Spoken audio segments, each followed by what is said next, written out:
This is Professor Robert Fletcher, and I hope to address the history of a company called Provision Operation System. In light of the one-sided news released by the SEC regarding the provision matter concerning myself, Robert Thomas Fletcher, I want to set the twisted facts straight. While it is true that I did reach a settlement in the matter, there were no criminal charges filed against me. To my disgust, there were plenty of allegations and nasty name-calling, and later I found that these allegations are the same kind of outlandish claims that are their typical bully tactics they use on hundreds of people every year. The government has amazing power to make anyone sound like a criminal because they can scandalize anyone, drag them through years of court battles, seize your funds, and splash lies across the media, not allowing their target to take a breath. The SEC and government tactics are worse than bullying people. They know how to destroy your life and run you over to get to their next unfortunate victim. In my case, I had the hard choice of fighting the government at great personal and financial cost or handing over $5 million plus fees and walking away a free man with what was left of my personal integrity. While I wanted to fight, my closest legal advisor insisted that it was better to live to fight another day, so we agreed to the cash settlement. What happened after a mutual settlement agreement is an absolute insult upon injury, as the final court settlement released to the paper listed nothing good about the company or me, but scandalized and maligned me after the fact.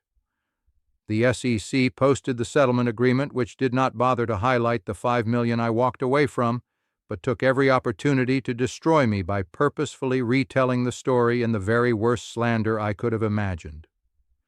How could these people do this to a person or a company that had been a booming success in profitability, growth, and was helping hundreds of people improve their lives? There are numerous elements left out of the SEC's lopsided description of what was a rapidly growing business success. One of the key projects was a humate farm. Humate is a natural substance that enhances soil fertility, structure, and water holding capacity. It's rich in humic substances like humians, humic acids, and fulvic acids, which help create healthier and more productive plants. This resource was valuable and a commodity with real resale value. Because the contract to resell the humate was not ownership, the SEC argued that Provision's claims were not sufficient. Provision did not own the farm. The humate farm was a subsidiary under contract with Provision, with a huge supply of a valuable agricultural commodity. To be fair, Provision was a success training company, not a commodity broker.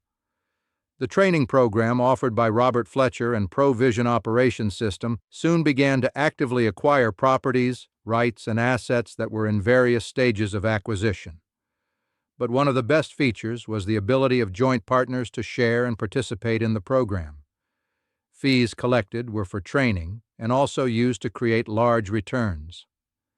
Again, to be fair, the rapid growth of Provision had more than a few imperfections and growth challenges that were grossly misrepresented by the malicious legal system, who knows that they have the free ability to vilify and smear even good people. However, with the backing of the courts, the SEC lawyers know that they can destroy the reputation of those that come under their purview. In fact, the SEC and other government agencies vilify their targets first and always twist the facts in the most unfavorable and scandalous way possible. Then they send their twisted story to cooperating news outlets that feels like a knife to the heart of any growing organization. In too many cases, many good businesses and people have been destroyed by these hyperventilated and salacious accusations long before the court date is set. Provision Operation System was actually formed in Las Vegas with 3 people that grew to 30 people paying $500 each for success training classes. 30 students returned for more training, bringing others to follow.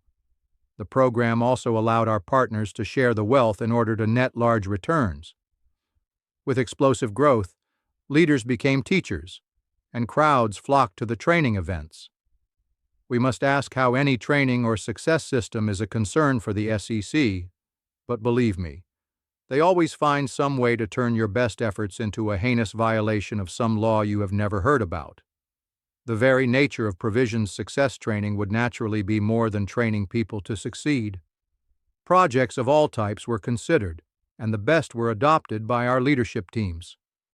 Provision and our partners needed to put their earnings into ventures that allowed our partners to share in the performance of owning property, good business ventures like the Humett Farm, and even a yacht club for the wealthy to enjoy. In some cases, the ability to buy raw land and project the development of housing units may be high speculation for some, but frankly, what projected real estate development doesn't paint the big picture of what the project will accomplish in the future. Such real estate developments, if not abruptly condemned by the legal system, are often multi-million-dollar opportunities.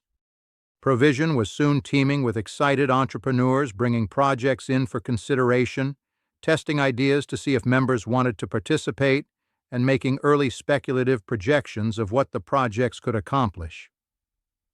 Nearly any business venture can be disrupted partway through development by governmental intrusion. If a real estate project was pounced upon in the fundraising stage, it would be obviously underfunded, may have contracts pending, and plans yet to be accomplished. Every great project is literally a running failure until it reaches critical mass when the profits roll in. This early vulnerability means that any company that is reviewed by the SEC may be called a fraud. Provision was a tremendous success story with hundreds of excited students and entrepreneurs working together to build an amazing success business that included and rewarded those who participated. Even the best-funded companies must raise money from partners who eagerly offer their time, money, and support in the hope of expected great profits. Provision didn't follow the normal flight path of such companies. Stock was a later inclusion, after the business had grown beyond a few hundred people. But the stock first offered for less than 1 cent quickly grew to over 50 cents. It all started with a fellow by the name of Gifford Maybe, who we used to help organize a penny stock program for Provision Operations System. Gifford's past problems brought attention to Provision, and the SEC asked the Provision staff to supply false reports about Gifford to railroad him. When we refused, the SEC came after us to teach us a hard lesson. During the early development stage, the SEC can step in with a slew of regulations that would choke a whale. Very few companies can endure a multi-year-long battle with the SEC that has an unlimited budget and sees such opportunities as a way to collect huge fines if they drop the charges. This seems like a form of a protection racket to those who are bullied by a government seeking to justify its existence and collect fines. For those that are concerned that my view of Provision as a growing success differs greatly from the twisted story of what I believed was a huge concession to hand over $5 million to settle the matter, please understand that I lived through this nightmare. And the real story isn't found in the SEC twisted and malicious report. Honestly, I was and still am very proud of what we accomplished in record time. By the way, Provision's penny stock grew from less than a penny to 50 cents, which would have been a $20 million valuation. But meteoric growth like that isn't always neat and pretty. Here is a series of contemporary documents that show that Provision shares grew by a whopping 1,900%, and shows that Provision Operations System had ongoing deals in real estate, seminars, pre-foreclosed homes, and land development. We had teams working hard on these projects, contracts in process, and money in the bank. We were growing fast in the first 3 years, and the future looked bright. At least until the vultures showed up looking for their next meal. I suppose that we could have gone through the hassles of multi-year compliance deadlines, hired a team of attorneys and accountants, and waited for years to grow the company. Can you even imagine how many companies failed just getting through the gauntlet of compliance, filings, and early costs that we call the burn rate, as cash is not used for growth but an endless parade of fees? I hope to tell more of the Provision story going forward, but right now I need to set the record straight. Starting a company from zero is hard, very hard. No one maps out the path for you because you have to invent the plan as you grow. I didn't think about contracting with a humate farm that had great earning potential when we started. I wanted to inspire people to learn the fundamentals of success and develop their own path to real wealth. Dealing with the SEC is like an ugly, nasty, hateful divorce. No matter how you may have tried to make the marriage work, paid your bills, or supported your children, the now vicious spouse uses every moment of the marriage to make you sound like the most horrible person in the world. They will lie, twist the story, defame, accuse, and loudly bring out your every flaw or imagined discretion. The best marriage can turn into your worst nightmare. Friends, I am proud, actually, quite proud of the success of Provision.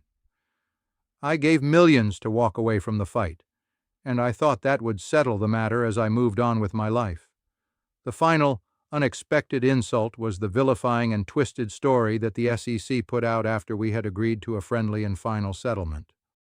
I believe that it is not what it takes to knock you down, but what it takes to keep you down. None of us will go through life unscathed.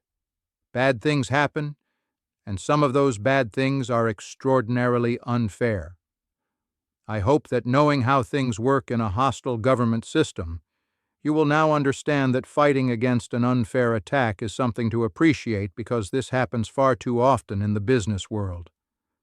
I think that it's time to move on and stand tall, and I would appreciate your support as I wish to spend the remainder of my life helping people find their success in life.